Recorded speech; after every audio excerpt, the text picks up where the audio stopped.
스러울 때 연합을 해서 독립을 쟁취하려고 2차 반란을 일으킵니다. 이게 그랬을 때 여기가 다시금 정비가 돼서 쳐들어와요. 히스기야 때 아무튼 아니야 아하스 때다. 아하스가 히스기야 아하스 왕 때. 여러분 임마누엘 얘기를 하려고 그러는 거야. 남유다는 그냥 이렇게 내려왔다고 특정의 역사적으로 우리가 특별히 얘기할 게 별로 없어요. 남유다는 아하스 때가 맞을 거예요. 아하스 때 이사야. 여러분 시리아 에프라임 전쟁이라고 하는 전쟁이 있습니다. 혹시 그런 얘기 들어봤어요? 시리아 에프라임 전쟁. 이게 후반부 북이스라엘과 남유다와 이스라엘 관계를 아주 잘 얘기를, 그리고 이게 이사야의 얘기를 아니야 너 얘기 아니다.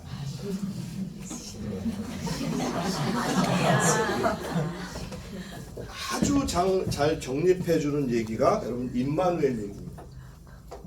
여러분 대부분의 사람들은 임마누엘이라고 하는 그런 거를 메시아가 주셨다라고 얘기를 하잖아요, 그죠? 근데 이게 요 국제적인 관계 속에서 태어난 이름 신학이라고 하는 거예요. 어떤 거냐? 자, 아시리아가 추그러들었어요. 그랬을 때 여기 이 북이스라엘과 다메섹이라고 하는 나라가 연합을 합니다. 그래서 독립을 쟁취하려고 해요. 2차 반란이 일어난 거죠. 근데 아시리아가 왕위 계승사가 끝나요. 반란이 일어났으니까 당연히 그지. 근데 문제가 생겨요. 이 연합군에게. 어떤 문제가 있을까? 여기 아시리아를 하고 전쟁을 벌이려고 하는데 문제가 있어. 어떤 문제가 있을까? 여기는 연합이 아니거든. 아니 앞에서 치고 있는데 뒤통수를 쳐버리면 어떡해. 그래서 여기하고 전쟁을 벌이려다가 이 두 연합군이 밑으로 내려옵니다. 여기 시리아 에프라임 전쟁이라고 얘기를 해요. 아하스 때 내려온다는 소리를 듣고 뭐 두려워서 떨었다 어쩌다고 했는데 이사야가 나타나서 얘기를 하잖아요. 근데 이 아하스가 미리 가서 아시리아에게 먼저 항복을 합니다. 그러면서 거기서 임마누엘 얘기 몰라요? 알죠 여러분? 임마누엘이란 말은 들어봤어요? 성탄절에 맨날 들은 거잖아. 아니에요? 맞잖아. 그 전쟁에서 그렇게 얘기하잖아. 아하스한테 야 이사야가 얘기하잖아요. 야 저렇게 이 연합군이 이렇게 몰려와도 두려워하지 마라. 이들은 부지깽이와 같다. 곧 없어질 거다. 라고 얘기를 하잖아요. 그 아하스는 내가 걱정하지 않습니다. 근데 시리아한테 구원을 요청했거든. 거기서 이사야가 다 알고 시리아는 망할 것이다 라고 얘기를 하면서 뭐 얘기하냐면 하나님께서 너와 함께 하실 것이다. 그래서 임마누엘이라는 말을 주잖아. 근데 임마누엘이라는 말은 메시아라는 말이 아니에요. 하나님께서 너와 함께 하신다는 믿음의 확신을 준 거지. 그리고 처녀가 잉태하여 아들을 낳을 것이요. 거기서 여기서 나오잖아요, 그죠? 네. 근데 그 얘기를 갖고 이제 신약의 얘기로 화해서 그렇지. 그건 처녀가 아들을 낳아서 그 이름을 임마누엘이라고 한다. 이게 확신을 주는 이름 신학에서 나온 얘기다. 더 얘기를 했다가 내가 예수 그리스도를 부인하는 사람이 되겠네. 어쨌든 이렇게 되면서요. 여기를 펴보셔요. 여기를 진짜로 이사야 예언이 맞아요. 연합군은 폭파가 되어버리고 2차 침공이니까 수도만 남게 됩니다. 얘들은 3차 침공이니까 없어지고 북이스라엘은 수도만 남게 되고 다 끌려가고 끌려가지 않았죠. 남게 되고 북이스라엘만이 공존을 해 살아남아요. 그게 이제 여기서부터 시작되는 겁니다. 이렇게 히스기야가 끝나고 북이스라엘이 3차 침공에 의해서 멸망을 당합니다. 멸망을 멸망을 당해요. 그리고 나서 히스기야 시대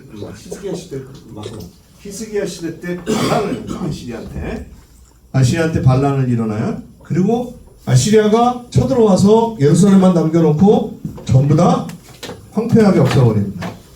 그때 여러분 혹시 기억하나요?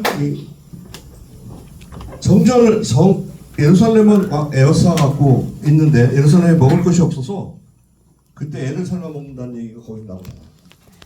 그때 한 문둥병자가 네 있어? 어떻게? 여기서 죽으나 저기서 죽으나 하다 성전 밖을 예루살렘을 나가잖아요. 근데 어떤 일이 벌어져?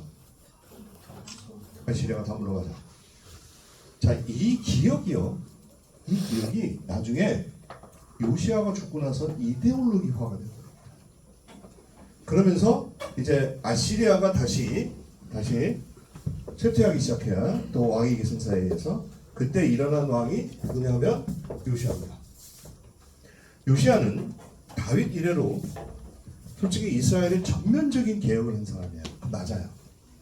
그리고 내가 봐도 요시아의 개혁은 굉장히 그 정치, 경제, 사회 이런 쪽으로 인해서 굉장한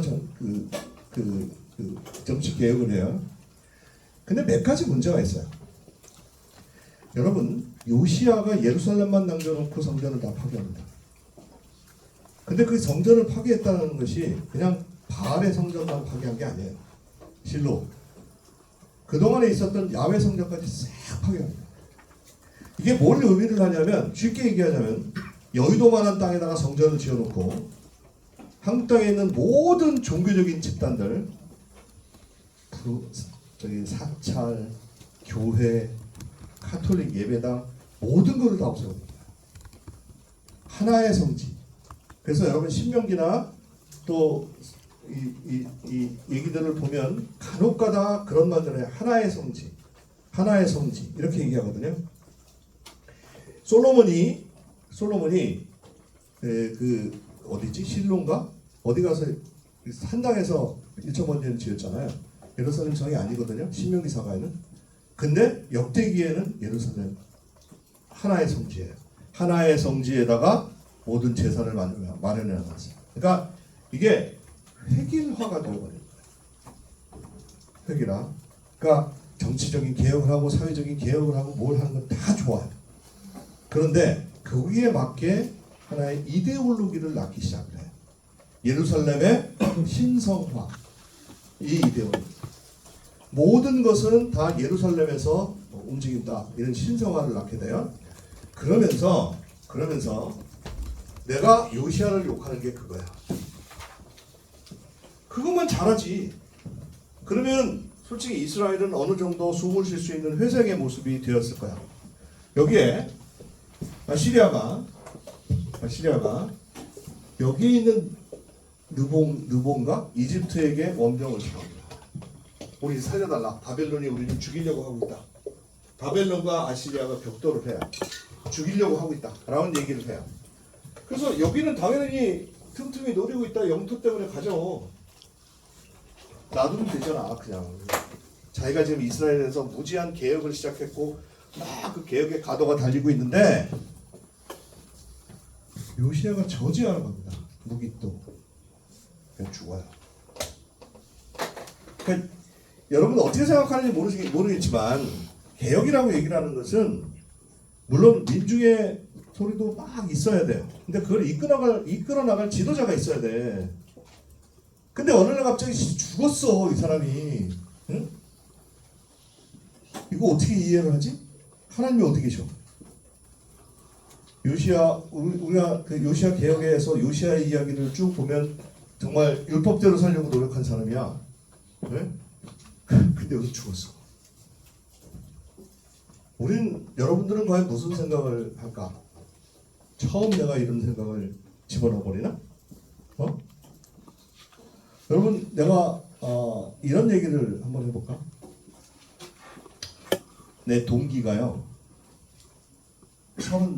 내가 30살이었고 그 동기가 나이가 많았어요. 33살. 정말 훌륭한 사람이야. 우리 동기가 130명이었는데 얘 말을 다 들어.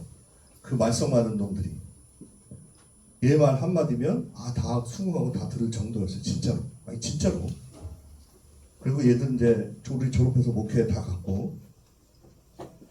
근데 크리스마스 날 전날 우리한테 전화가 왔어. 교통사고가 났다. 그 차에는 누가 타고 있었냐면 자기 아들, 자기 어머니, 걔. 근데 자기 부인은 만삭이어서 못 갔어.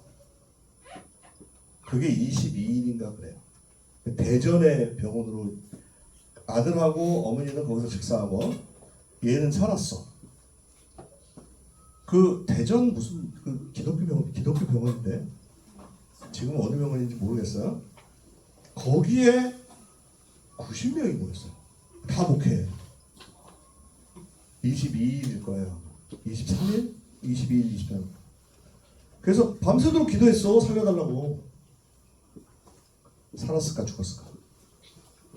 죽었어요. 나는 내 신학적인 그런 그 딜레마의 모습도 그거야. 아니 하나님 이렇게 성인 같은 애가 그리고 자기 자식이 지금 그리고 나서 태어났어요. 죽고 나서 자기 자식이 그렇지? 얘는 정말 내가 봐도 흠집 하나 정말 없지? 33살 되었을 때 아니 이렇게 데려가시면 어떡합니까? 나는 그 당시 그게 딜레마였어요. 솔직히 트라우마였나? 아무튼 딜레마였어. 나 울산에서 전도사를 했거든요. 울산 성광교회라는 전도사를 했어. 내가 이제 단독으로 오고 나서 거기 정말 내가 봐도 훌륭한 집사님이 계셨어. 정말 훌륭한 집사님이야. 근데 새벽 예배 오다가 그 앞에 길가에서 교통사고 당해서 죽었어요. 어떻게 이해하지? 하나님 도대체 어떻게 이해를 해야 됩니까? 이게 내가 그 당시에 생각했던 딜레마야. 하나님 이거 도대체 내가 하나님을 어떻게 이해를 한 거야? 여기도 그랬을 거 아니야. 우리에게 던지는 질문이 그런 거 그거 아니었나? 요시야. 그렇게 개혁을 하고 하나님대로 살기 노력을 하고 막 이러다가 이집트 왕한테 이렇게 이집트 왕도 그냥 놔뒀어도 돼요. 거기 그 상황이 여기를 유리하는 게 아니거든. 자기네들이 급하게 가가지고 저쪽의 정권 아시리아를 연합군에서 저거 하려는 거거든. 근데 진짜로 요시야를 죽이고 가가지고 아시리아랑 연합했는데 바벨론은 패해요. 그래서 목숨만 건져서 돌아와요. 이때부터 어떤 일이 생기기 시작을 하냐? 이 이스라엘이. 이제 이스라엘은 그 통일왕국이 되었고 통일왕국이 된 후반부에 요시야의 얘기가 되었고 어떤 문제가 생기기 시작했느냐라고 얘기를 한다면 종교의 이데올로기화가 시작이 됩니다. 솔직히 얘기를 한다 이때부터. 그러니까 하나님이 네 위가 네 자식들이 영원할 것이다. 얘기했지? 그 다음에 도성의 구원의 기억이 있지. 오늘 갑자기 이렇게 보니까 아시리아가 다 없어졌어. 역병이 돌았는지 뭐 했는지 다 없어졌어. 이 기억이 있지. 그 다음에 요시야는 비록 죽었지만 요시야가 표방한 것이 뭐냐? 성지의 일원. 거기가 어디야? 예루살렘. 그 예루살렘이 구원의 도성이 됩니다. 그리고 여러분 시온이라는 말이 있잖아요. 이때부터 탈바꿈하기 시작돼. 이건 이제 굳어진 건 포로룩이지만 그래서 예루살렘만 가면 예루살렘 속에서는 예루살렘만 있으면 내가 아무리 악한 죄를 지더라도 살아날 것이다. 이 믿음이 생기기 시작합니다. 그러면서 이렇게 개명되고 바벨론이 침공하고 어쩌고저쩌고 함에도 불구하고 예루살렘의 이데올로기화가 시작이 돼요. 그래서 하나님이 지켜주시는 도성 우리는 절대로 망하지 않는다 라고 하면서 이 예루살렘의 그 이데올로기가 시작이 된다. 여러분 이 이데올로기의 모습을 내가 비유로 한다면 일본하고 똑같습니다. 여러분 세계 2차 대전이 끝나고 일본이 졌을 때 일본이 무슨 생각을 한 줄 아십니까? 저 무서운 민족이에요.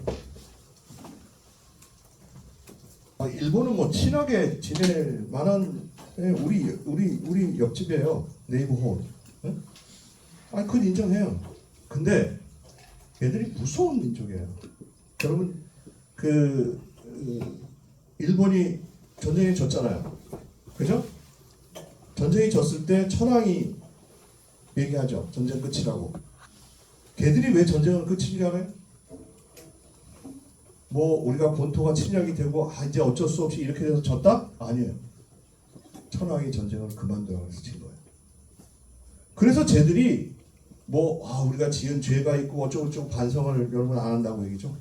아니 천황이 명령해서 자기네들이 전쟁을 내려놓은 거예요. 자기네들이 졌다고 생각 안 한다니까. 이게 일본이 자리 잡고 있는 이데올로기예요. 아주 무서운 이데올로기지. 그러면 천황이 야 전쟁하자 이러면 할 놈들이야. 난 일본을 그렇게 저거하는 건 난 처음 봤어. 요번 정부들 처음 봤어. 저들이 왜 우리한테 사과를 안 하느냐? 안 하지. 자기네 거니까. 천황이 얘기했잖아. 그리고 전쟁도 야 이제 전쟁 그만해. 했으니까 자기네들이 전쟁을 그만한 거야. 이게 이데올로기라고요. 예루살렘 그 도성은 구원의 도성이야. 왜냐하면 거기 기업도 있어. 아시리아군이 물러간 기업. 그 다음에 거기 안에 다른 데서는 예배를 드릴 수 없어. 다 파괴가 됐으니까. 여기서 와야만 예배를 드려. 그리고 하나님의 집이야. 아주 강력하게. 예루살렘만 남겨놨잖아. 하나님의 집이, 하나님이 거하시는 거. 여러분 에스겔을 보면 말이야. 에스겔서를 보면 예루살렘 멸망하고 나서 에스겔을 보면 에스겔 1장을 자세히 보세요. 그러면 하나님을 이상하게 묘사를 했지. 근데 거기 독특한 게 하나가 있어요. 하나님을 묘사했는데 바퀴가 있어. 바퀴가 달렸다고 얘기를 해요. 이게 뭘 의미를 하느냐? 하나님 어디 한 곳에 머물러 있는 게 아니라. 그러고 나서 에스겔은 그 바퀴를 가지고 어디로 가? 바벨론으로 가시는 하나님을 묘사합니다. 이게 그 안에서의 이데올로기가 뭐냐?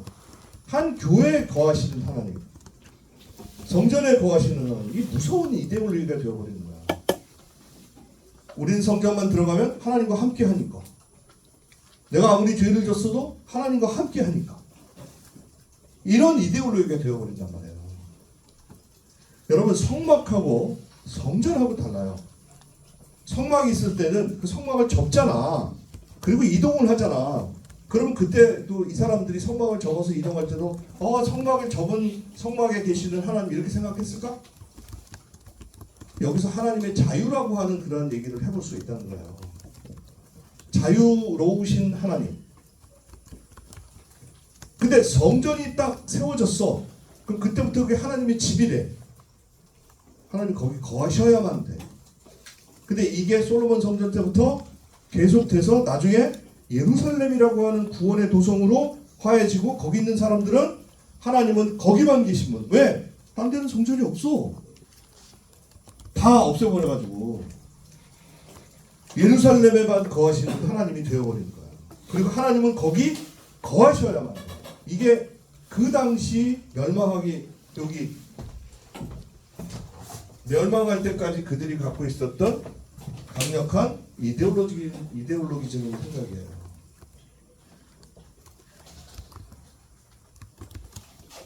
갑자기 또 왜 저 뒤로 가냐? 이렇게 요시아에서부터 시작해서 이렇게 시작되는 587년까지 이어지는 이 시기에 예루살렘에 갖고 있었던 이데올로기적인 생각이에요. 여러분 읽어보면 언뜻 느낄 수가 있어요.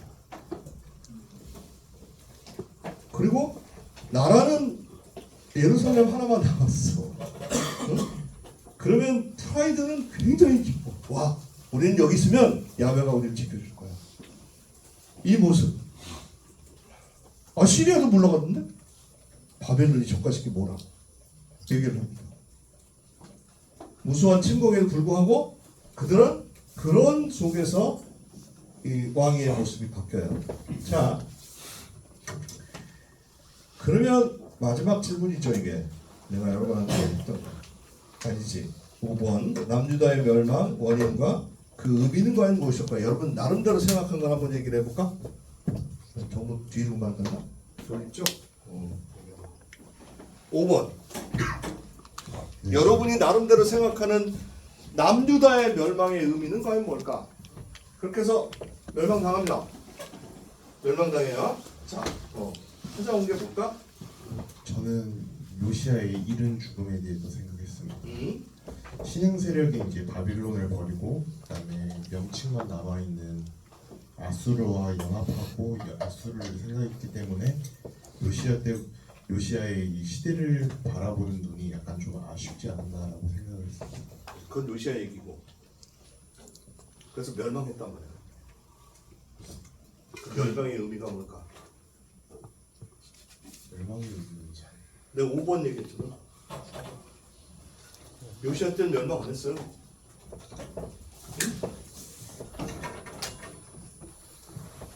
남유다의 멸망 뭘까?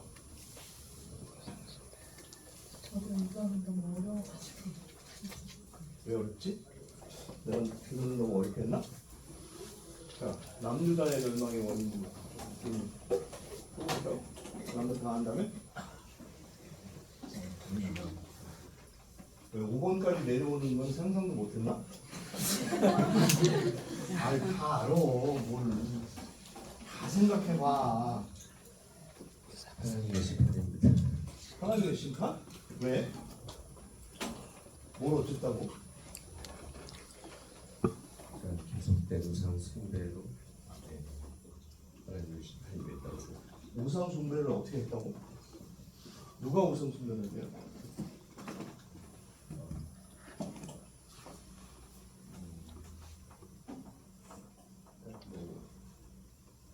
처음에 얘기하셨던 아방 여러 번 그때부터 계속 이제 이어져 왔었는데 마지막까지 마음을 돌이키지 않고 하나님 앞에 바르지 않았습니다.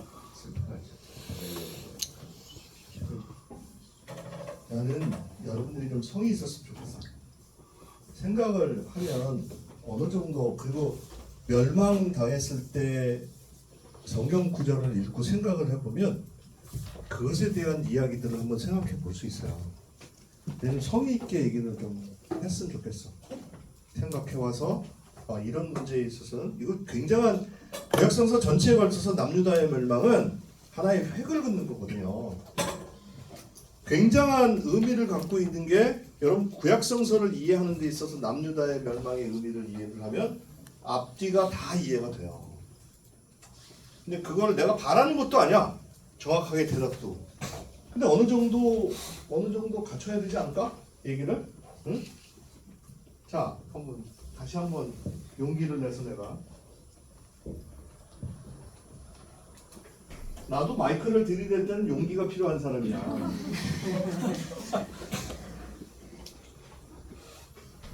저는 남유다의 멸망 그 원인과 의미를 찾기보다 어떻게 멸망했는지를 찾아가지고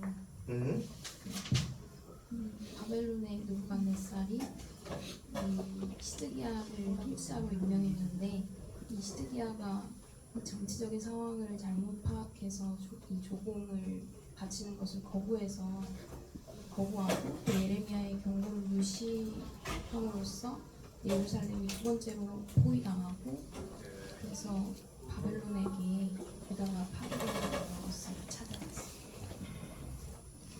정치적인 이유다. 네. 이 정도도 바래 나는. 당신 무슨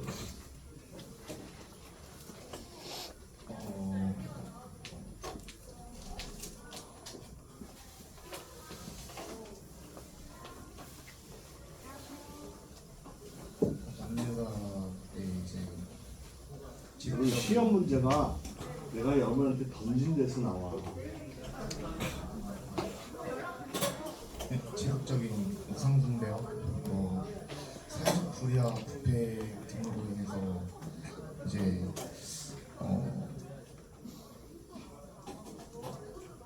예레미야와 같은 이제 많은 선지자들이 수많은 경고를 했음에도 불구하고 다 배척을 하고 결국에는 바벨론에 의해서 멸망 그래서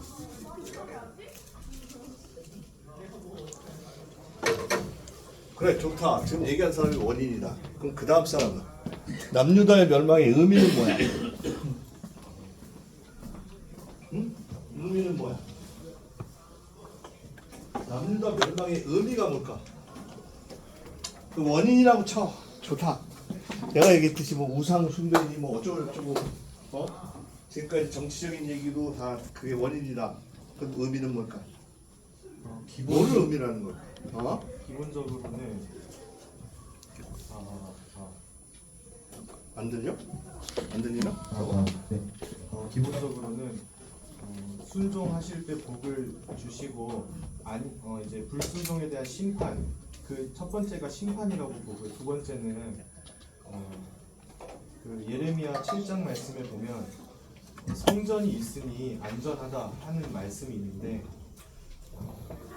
성전이 있으면 하나님께서 함께 하실 것이라는 그런 이제 잘못된 이스라엘 백성들의 생각이 관념이 이제 박혀 있고 성전 중심의 주의의 어떤 그런 것들을 이제 깨부수는 또 하나의 그런 의미가 있을 수도 있다고 저는 생각을 합니다. 그리고 세 번째는 뒤에 이제 바벨론 포로기의 70년을 거치면서 하나님이 그렇게만 이제 참 신앙을 정화시킬 수 있다고 생각하셔서 이제 남유다를 멸망시키지 않았을까 그런 생각을 합니다.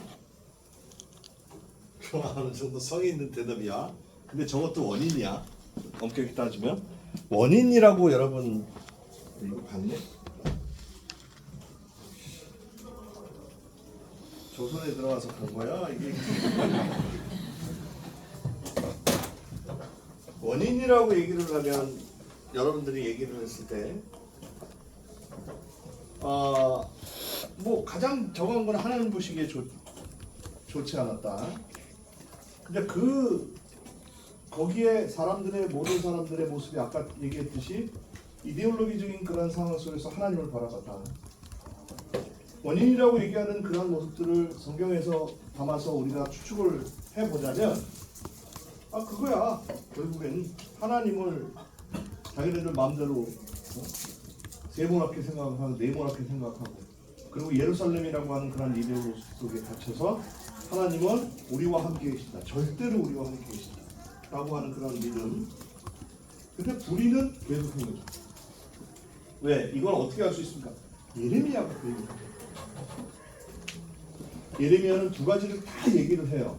아모스가 얘기한 거, 저울추 얘기도 예레미야가 하고 다 얘기를 해. 사회적인 불의 이것도 얘기를 하고 종교적인 혼합 얘기도 예레미야의 때 최절정의 얘기를 해요. 그러니까 우리는 신의 백성이야.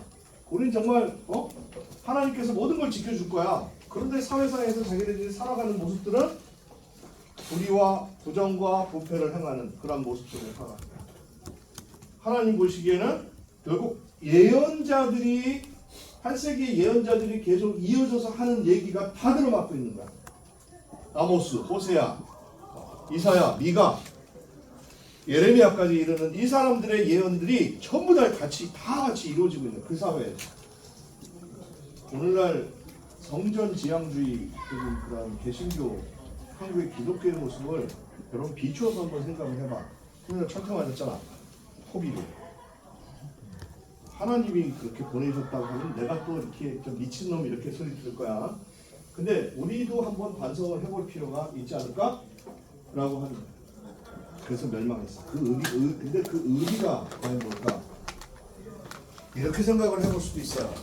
여러분, 하나님이 과연 어떤 생각을 하고 이러셨을까? 자기가 자기 발등 찍은 거잖아, 지금. 아니요? 자기가 선택한 민족, 자기가 아끼는 백성이라고 계속 얘기를 해왔어. 근데 바벨론에 멸망당했어. 과연